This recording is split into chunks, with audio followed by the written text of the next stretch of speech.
I think giving patients a choice goes a long way.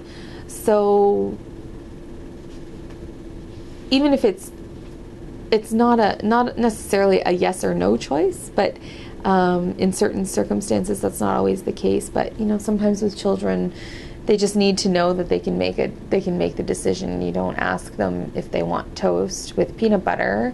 You say, do you want toast with peanut butter or do you want toast with jam? And giving them, you're still going to have toast, but which way would you kind of like to have it? Mm-hmm. And I think that patients feel a bit more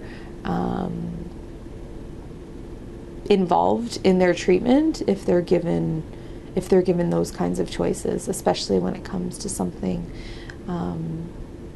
like this.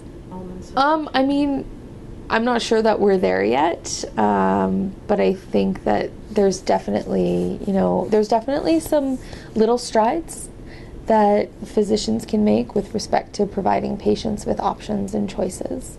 Well, like the port versus the pick. Oh, yeah, the port versus the pick. Like having something, hanging from your arm is a little bit, uncomfortable, and it's, it needs to be kept sanitary and all of these things, whereas maybe the port is a bit more invasive, but it gives the client or the patient a little bit more freedom in how they're accessed or how they can maintain their lifestyle. Maybe for some people having a pick isn't conducive.